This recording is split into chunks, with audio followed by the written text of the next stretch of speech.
Student, তোমরা যারা ক্যালকাটা ইউনিভার্সিটির আন্ডারে সেমিস্টার 6-এর ছাত্রছাত্রী আছো এবং তোমাদের রাষ্ট্রবিজ্ঞান পাস কোর্সে ডিএসসি B2 পেপারটি আছে, তোমাদের জন্য আজকের ক্লাসটা খুবই গুরুত্বপূর্ণ। আজকের ক্লাসে তোমাদের শেষ মুহূর্তে কিছু গুরুত্বপূর্ণ প্রশ্ন বলে দেব, যেগুলো পরীক্ষার আগে তোমাদের দেখে যাওয়া দরকার।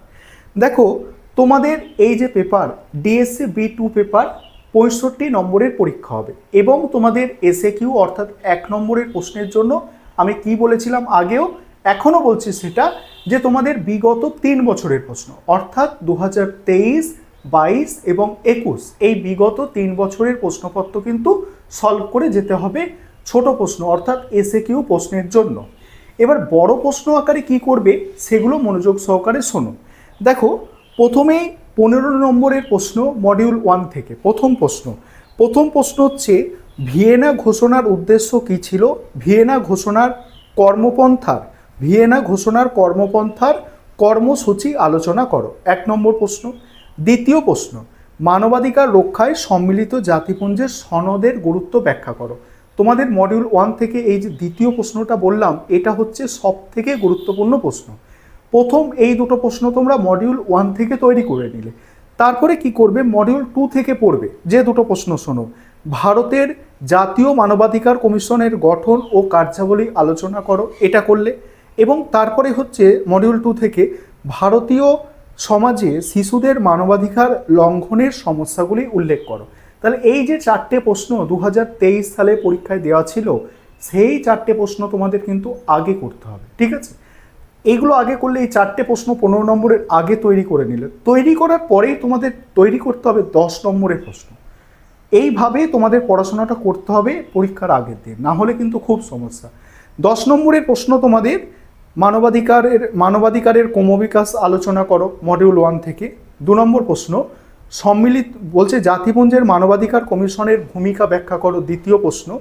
3 নম্বর হচ্ছে, জাতিপুঞ্জের মানবাধিকার সংক্রান্ত ঘোষণাপত্রের একটি রূপরেখা দাও, 3। 4 হচ্ছে, ভিয়েনা ঘোষণাপত্রের মূল বিষয়বস্তু কি, 4 নম্বর। 5 নম্বর হচ্ছে, মানবাধিকার ধারণাটির উৎস বিশ্লেষণ করো, 6 নম্বর হচ্ছে, মানবাধিকার রক্ষায় সম্মিলিত জাতিপুঞ্জের ব্যর্থতার কারণগুলি আলোচনা করো। এই 6টা প্রশ্নের মধ্যে প্রথম যে দুটো বলেছি 10 নম্বরের মডিউল 1 থেকে মোস্ট ইম্পর্টেন্ট, তারপর বাকি 4টাও দেখতে হবে। অর্থাৎ ছোট প্রশ্ন তো মানে 10 নম্বরের প্রশ্ন 1 পেজের মধ্যে লেখা যায়, কারণ তোমাদের 100 ওয়ার্ডসের মধ্যে লিখতে হয়, খুব বেশি বড় করে লেখার দরকার নেই। তাহলে কি তোমরা খুব সংক্ষিপ্ত করেও যদি মনে রাখতে পারো, তাহলে কিন্তু এই 6টা প্রশ্ন তোমাদের করা দরকার, ঠিক আছে? প্রথম দুটো তো করবে, কিন্তু 6টাই করা দরকার, কারণ ছোট প্রশ্ন অর্থাৎ 10 নম্বরের প্রশ্ন যেগুলো আসে না, সেগুলো প্রতি বছর তোমরা দেখবে নতুন নতুন প্রশ্ন দেয়। সেখানে যদি তোমরা প্রথম দুটো 2023 সালের প্রশ্নই করে যাও, তাহলে কমন নাও পেতে পারো, সেই জন্য একটু সমস্যা আছে। তাই ছোট প্রশ্ন অর্থাৎ 10 মার্কসের প্রশ্ন কিন্তু বেশি করে করতে হবে। তোমার মডিউল 2 থেকে 10 মার্কসের প্রশ্ন করবে, ভারতীয় সংবিধানে বর্ণিত শাসনতান্ত্রিক প্রতিবিধানের অধিকার, এটা করছো। দ্বিতীয় হচ্ছে, রাজ্য মানবাধিকার কমিশনের কার্যাবলী আলোচনা করো। 3rd প্রশ্ন হচ্ছে, ভারতের মানবাধিকার সুরক্ষার ক্ষেত্রে কি কি পদক্ষেপ গ্রহণ করা হয়েছে। 4th, রাজ্য মানবাধিকার কমিশনের গঠন আলোচনা করো। ওখানে বলেছিলাম কার্যাবলী, এখানে গঠন ও কার্যাবলী আলোচনা করো, অ্যাড করে দিয়েছে গঠনটা। আরেকটা হচ্ছে, ভারতের সংবিধানে লিপিবদ্ধ মৌলিক অধিকারের তাৎপর্য আলোচনা করো। প্রথমে এইভাবে পড়বে, প্রথমে তোমরা এসএকিউগুলো তৈরি করে নেবে, তারপর 2023 সালের যে প্রশ্নপত্রে যে 4টে প্রশ্ন আমি বড় প্রশ্ন বললাম 15 নম্বরে, সেই 15 নম্বরের বড় প্রশ্ন 4টে তৈরি করবে। তারপরে তোমরা কি করবে, 10 নম্বরের প্রশ্নগুলো যেগুলো বলেছি এগুলো তৈরি করে নেবে। এগুলো হয়ে গেল, তারপর সময় বেঁচে আছে তোমার কাছে, তখন আবার 15 নম্বরের প্রশ্ন তৈরি করার জন্য একটু দেখবে। সেখানে যেগুলো দেখবে, সর্বজনীন মানবাধিকারের ঘোষণাপত্রের দলিল পর্যালোচনা করো, এটা মডিউল 1 থেকে।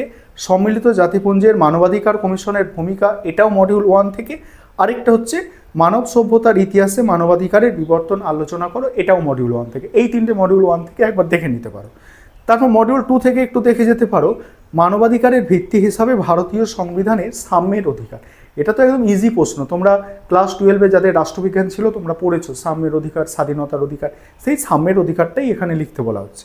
তারপরে ভারতের মানবাধিকার আন্দোলন সংক্ষেপে আলোচনা করো। নেক্সট আছে, জাতীয় মানবাধিকার কমিশনের গঠন কার্যাবলী, ঠিক আছে? এই প্রশ্নটা তোমাদের আমি প্রথমেও বলেছি, ভারতের জাতীয় মানবাধিকার কমিশনের গঠন কার্যাবলী, এই প্রশ্নটা মডিউল 2 থেকে মোস্ট ইম্পর্টেন্ট প্রশ্ন ভালো করে করবে। তারপরে ভারতের মানবাধিকার সম্পর্কিত সমস্যাগুলি চিহ্নিত করো এবং তার প্রতিকার আলোচনা করো। আশা করি সম্পূর্ণ সাজেশনটা তোমরা বুঝতে পেরেছো। তোমাদের বলেছি কি প্রথমে তোমরা কি করবে, ছোট প্রশ্ন এসিকিউ করবে, তারপরে তোমরা 15 নম্বরের 4টে প্রশ্ন করে নেবে, যে 4টে প্রশ্ন 2023 সালের প্রশ্নপত্রে ছিল, এবং তারপরে 10 নম্বরের যেগুলো বলেছি সেগুলো করবে। এইভাবে তোমরা করে যাও, অবশ্যই তোমাদের পরীক্ষা ভালো হবে এবং তোমরা ভালোভাবে কিন্তু নাম্বার পেয়ে পাস করতে পারবে।